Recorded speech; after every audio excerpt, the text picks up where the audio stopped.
حضرت عبداللہ بن مسعود رضی اللہ تعالیٰ عنہ سے روایت ہے، نبی کریم صلی اللہ علیہ وآلہ وسلم نے فرمایا، اے جوانو، تم میں جو کوئی نکاح کی استطاعت رکھتا ہے وہ نکاح کرے، کہ یہ اجنبی عورت کی طرف نظر کرنے سے نکاح کو روکنے والا ہے اور شرمگاہ کی حفاظت کرنے والا ہے۔ اور جس میں نکاح کی استطاعت نہیں تو وہ روزے رکھے، کہ روزہ قاطع شہوت ہے، یعنی شہوت کو ختم کرنے والا ہے، قطع کرنے والا، ختم کرنے والا ہے۔ تو اس میں یہ درس دیا گیا، یعنی کہ یہاں پہ نفلی روزوں کی تاکید جس طرح نبی کریم صلی اللہ علیہ وآلہ وسلم نے فرمائی کہ اگر کوئی نکاح کی طاقت نہیں رکھتا تو پھر اس کو چاہیے کہ وہ روزے رکھے، کیونکہ روزہ جو ہے وہ انسان کو سکھاتا ہے کہ ہم نے اپنے نفس پر کیسے قابو پانا ہے۔ ہمارے سامنے ایک چیز، حلال چیز بھی موجود ہے، تو ہم نے اس کو کیسے اس پر کنٹرول کرنا ہے۔ جب ہم حلال چیز پر اس طرح سے اپنے آپ کو روکے رکھیں گے کہ روزے کی حالت میں ہم نے حلال چیز بھی کی طرف بھی نہیں جانا، کھانا پینا یا صحبت کی طرف تو نہیں جانا، تو پھر عام روٹین میں جب ہمارے سامنے حرام چیز ہوگی تو پھر ہمیں حرام چیز سے بچنے میں زیادہ آسانی ہوگی، ہمیں پھر دقت نہیں ہوگی، مشکل نہیں ہوگی۔ تو اسی لیے جو ہے وہ ایک تو رمضان کے روزے بھی فرض قرار دیے گئے، پھر اس کے علاوہ نفلی روزوں کی بھی ہمیں ہماری شریعت نے ہمیں تاکید کی ہے۔ جیسے کل ہی ہم نے پڑھا تھا عاشورہ کا، تو عاشورہ کے جو روزہ ہے اس کے بہت زیادہ فضیلت ہے۔ تو آج ہم نیت کرتے ہیں اس چیز کی کہ اللہ تعالی ہمیں عاشورہ کے روزے بھی رکھنے کی توفیق عطا فرمائے، اور نفلی روزے کی بھی نیت کریں، اور جیسے ہمارے روزے جو چھوٹ جاتے ہیں تو نیت ساتھ یہ بھی کر لیں کہ نیت یہ کر لیں کہ آپ جو ہے وہ عاشورے کے دن رکھیں تو اور زیادہ اس کی برکتیں فضیلتیں ہوں گی، اور ساتھ ساتھ جو ہے وہ قضا روزے کی نیت کر لیں تو آپ کا جو قضا روزے ہیں وہ بھی ادا ہو جائیں گے۔ روزے ہمیں ہر حال میں قضا ہو جائے تو ہمیں وہ ادا کرنے ہوتے ہیں۔ تو آج جو ہے وہ نور قرآن میں ہم نے یہ والی آیت کریمہ جو ہے وہ پڑھی، سمجھی، اللہ تعالیٰ سے قبول و منظور فرمائے، اور ہمیں اس پر عمل کرنے کی بھی توفیق عطا فرمائے۔ دوسری جو چیز ہم پڑھنے جائیں گے، آج ہم پڑھیں گے، جیسے کل ہم نے پڑھا محرم الحرام کے حوالے سے، اب اسلامی مہینوں میں دوسرا مہینہ جو آتا ہے وہ ہے سفر، سفر کا مہینہ، جسے سفر المظفر کہا جاتا ہے۔ تو یہ اسلامی سال کا دوسرا مہینہ ہے۔ سفر کا مہینہ جو ہے یہ بھی جیسے کل ہی ہم نے بات کی تھی، جیسے ذی الحج کا مہینے میں اللہ تعالیٰ نے کتنی رحمتیں برکتیں رکھی ہیں، اور کتنے ایسے مواقع اللہ تعالیٰ ہمیں عطا فرماتا ہے کہ جس میں ہمارے لیے بخشش کا سامان ہوتا ہے۔ تو اسی طرح یہ بھی مہینہ، سفر کا مہینہ بھی بہت برکتوں والا مہینہ ہے۔ اور اب دیکھیں اس نام کو کس طرح سے، اس کا نام کس طرح سے رکھا گیا، کہ یہ جو سفر ہے نا لفظ، یہ بال کسر سے ماخوذ ہے، جس کا معنی ہے خالی۔ محبوب خدا کی بعثت سے قبل ماہ محرم میں جنگ حرام تھی، مگر جب سفر کا مہینہ آتا ہے تو عرب جنگ کے لیے چلے جاتے اور گھروں کو خالی چھوڑ جاتے تھے، اسی لیے اس کو سفر کہا جاتا ہے۔ یعنی سفر کا جو مہینہ تھا نا، اس میں محرم کا مہینہ حرمت والا مہینہ، اس پہ کیا کرتے تھے کہ لوگ جنگ کے لیے نہیں جایا کرتے تھے لیکن سفر میں جایا کرتے تھے، تو یعنی اپنے گھروں کو خالی کر دیا کرتے تھے، اس وجہ سے اس کا نام سفر یعنی خالی اس سے نکلا۔ اب عام طور پر سفر کے ساتھ مظفر یا پھر خیر کا جو لفظ ہے وہ بھی لگایا جاتا ہے، مظفر جیسے سفر المظفر، تو مظفر کے معنی ہے کامیابی اور کامرانی، اور خیر کے معنی نیکی اور بھلائی کے ہیں۔ اب یہ نام کیوں لگایا جاتا ہے، اس کی وجہ بیان کی جا رہی ہے کہ زمانے جاہلیت میں کیونکہ سفر کے مہینے کو منحوس سمجھا جاتا تھا، افسوس کے ساتھ ہے کہ آج بھی ایسے کہا جاتا ہے، اور اسی وجہ سے اس مہینے میں خوشی کی بہت ساری چیزوں کو لوگ منحوس کہا کرتے تھے، سمجھا کرتے تھے، جبکہ اسلامی اعتبار سے اس مہینے میں کوئی نحوست وابستہ نہیں ہے۔ احادیث مبارکہ میں اس مہینے کے ساتھ نحوست وابستہ ہونے کی سخت تردید کی گئی ہے، اسی لیے سفر کے ساتھ مظفر یا خیر کا لفظ لگا کر سفر المظفر یا سفر الخیر اس کو کہا جاتا ہے، تاکہ منحوس اور شر اور آفت والا مہینہ اس کو نہ سمجھا جائے بلکہ کامیابی والا، خیر والا مہینہ سمجھا جائے۔ تو لہٰذا اس سے ثابت ہوتا ہے کہ جو ماہ سفر کو جو لوگ منحوس جانتے ہیں، یہ انتہائی غلط عقیدہ ہے، اس میں شادی بیاہ نہیں کیا کرتے لوگ، ٹریول کرنے کو، سفر کرنے کو اوائڈ کرتے ہیں، لڑکیوں کو رخصت نہیں کرتے، اور بھی اس قسم کے کام کرنے سے پرہیز کرتے ہیں۔ تو اس کی بعض جو ہے وہ مطلب اس سے ریلیٹڈ لوگوں نے اپنی طرف سے من گھڑت جو ہے وہ اپنی طرف سے باتیں بنائی ہوئی ہیں کہ ایسا ہو جاتا ہے ویسا ہو جاتا ہے، تو ایسا کچھ بھی نہیں ہوتا۔ شریعت میں سفر کے مہینے کو کہیں بھی منحوس یا کسی بھی مہینے کو یا کسی بھی گھڑی کو منحوس نہیں کہا گیا۔ یہ لہٰذا یہ جو باتیں کی جاتی ہیں ٹوٹلی یہ خلاف شریعت باتیں ہیں، کیونکہ نبی کریم صلی اللہ علیہ وسلم نے صاف فرما دیا کہ سفر کی نحوست کچھ نہیں ہے۔ اب حضور کی حدیث ہمارے سامنے، حضور کا فرمان ہمارے سامنے سب سے پہلے ہونا چاہیے کہ حضور نے جب فرما دیا کہ کوئی نحوست نہیں ہے، تو پھر آج کے بعد ہم نے نہ ایسی کسی بات پہ یقین کرنا ہے، نہ کسی کوئی ہمارے سامنے بھی ایسی بات کرے تو ہم نے سو فوراً ٹوکنا ہے کہ بالکل ایسی بات نہیں۔ جب ہمارے آقا نے فرما دیا کہ منحوس کچھ نہیں ہے اس مہینے میں، تو پھر لہٰذا ایسی باتیں بالکل بھی نہیں کرنی چاہیے۔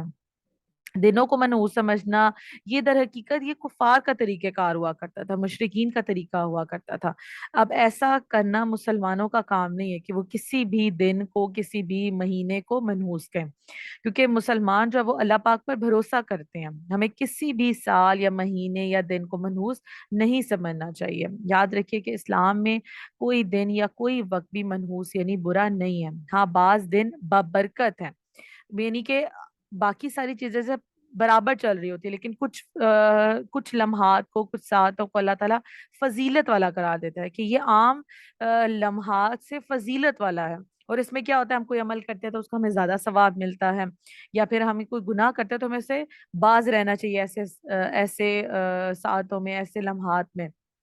لیکن ایسی روایت کہیں نہیں آتی کہ جس میں کسی مہینے کو کسی ساتھ کو جب وہ منحوس کہا جائے، تو لہٰذا یہ کہنا درست نہیں ہے۔ تمام اوقات اللہ پاک کے بنائے ہوئے ہیں، لہٰذا اگر ہم اللہ پاک کی فرما برداری کرتے ہوئے کوئی بھی نیا کام شروع کریں تو وہ کام ضرور مکمل ہوگا۔ اللہ کا نام لے کر، جب اللہ تعالیٰ نے خود فرما دیا کہ جو بھی کام بسم اللہ کے ساتھ تم شروع کرتے ہو، حضور نے فرما دیا کہ بسم اللہ جب پڑھی جاتی ہے تو پھر وہ کام میں جو نحوستیں ہوتی ہیں، جو رکاوٹیں ہوتی ہیں، وہ خود بخود دور ہو جاتی ہیں۔ تو پھر ہم کیسے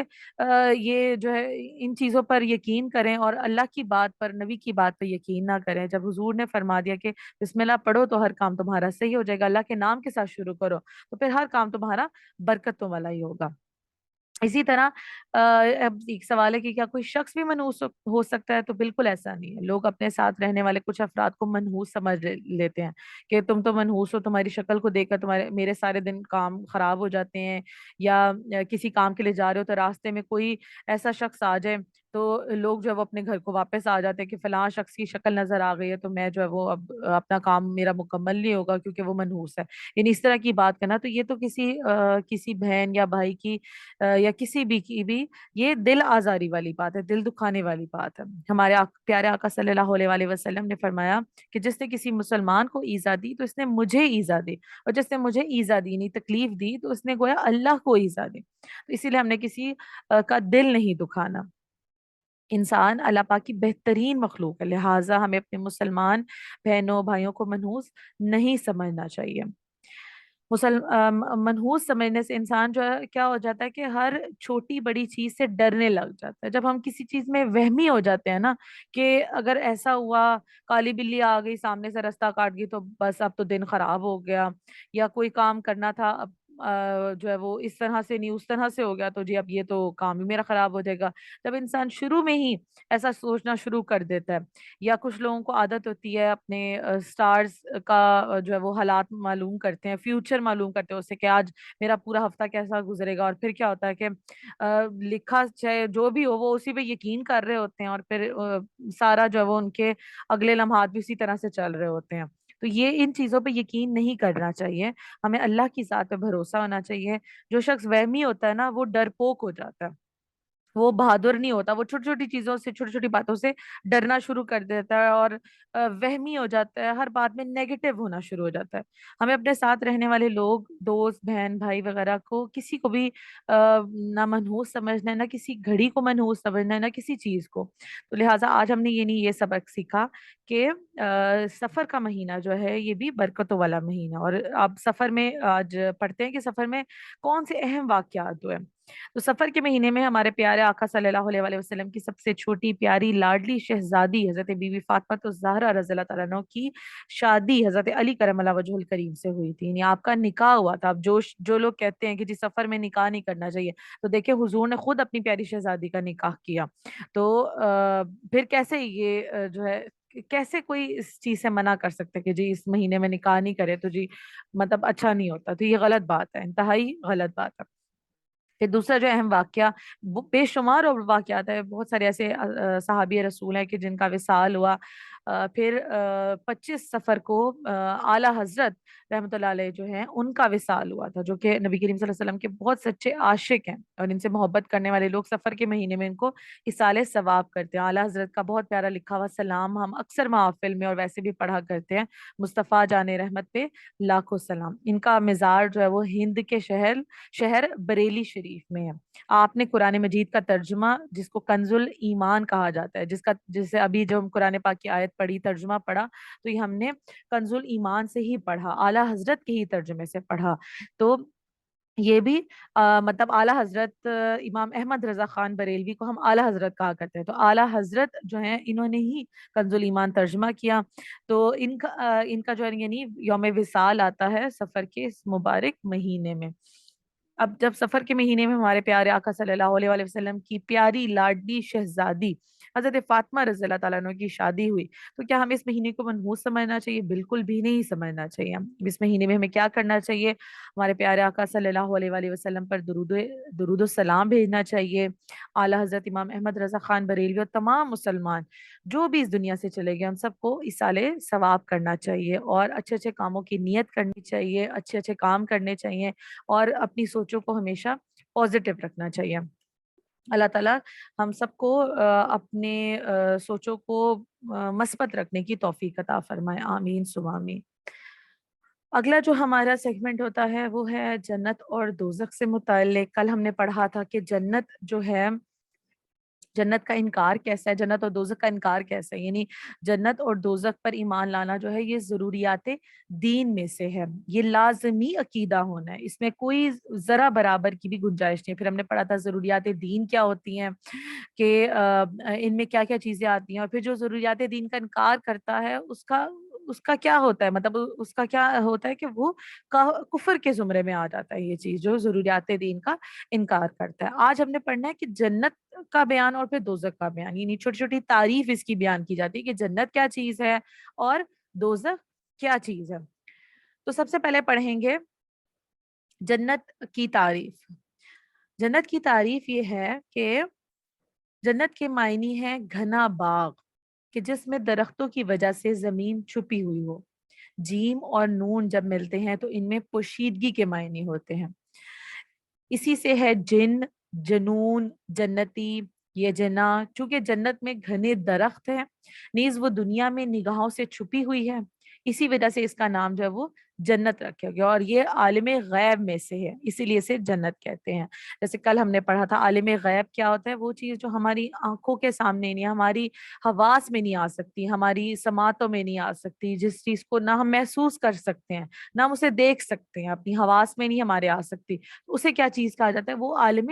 غیب میں سے ہے۔ اب ہم نے اس کو دیکھا نہیں ہے جنت کو، لیکن ہم اس کو ہم نے کہاں سے پڑھا؟ ہم نے قرآن سے پڑھا، ہم نے احادیث سے جو پڑھا، تو اس سے ہمیں پتہ چلا کہ جنت کیا ہے، ورنہ ہماری نہ ہم نے دیکھا، نہ ہم میں سے کسی نے جو ہے وہ اس کو سنا کبھی، نہ کبھی مشاہدہ کیا، تو یہ وہ چیزیں ہیں جو ہمیں قرآن اور حدیث سے ثابت ہوتی ہیں، تو وہ اس کو کہا جاتا ہے مطلب یہ عالم غیب میں سے ہے۔ اب جنت کیا ہے کہ اللہ پاک نے اپنے بندوں کو ان کے اچھے اچھے اعمال کا اپنے فضل اور کرم سے بدلہ اور انعام دینے کے لیے آخرت میں جو شاندار مقام تیار کر رکھا ہے اس کا نام جنت ہے، اور اسی کو بہشت بھی کہا جاتا ہے۔ اب اس میں مختلف درجات ہیں، وہ بھی آگے ہم انشاءاللہ تعالی پڑھیں گے۔ اور اس کے متعلق قرآن پاک کی بہت ساری آیات ہے جس میں جنت کے متعلق ذکر آتا ہے، جس میں جنت کیسی ہے اور کیسے کیسے درجات ہوں گے، اور کن کن لوگوں کو جنت میں مقامات عطا فرمائے جائیں گے، تو اس کا سارا ذکر جو ہے وہ ہم قرآن پاک کی مختلف آیات میں پڑھتے رہیں گے، تو آگے بھی اس کا ذکر انشاءاللہ تعالیٰ چلتا جائے گا۔ آج صرف ہم نے پڑھی ہے یعنی جنت کی ڈیفینیشن، اس کی تعریف، جنت ہے کیا۔ پھر اگلی بات ہے کہ دوزخ کیا ہے۔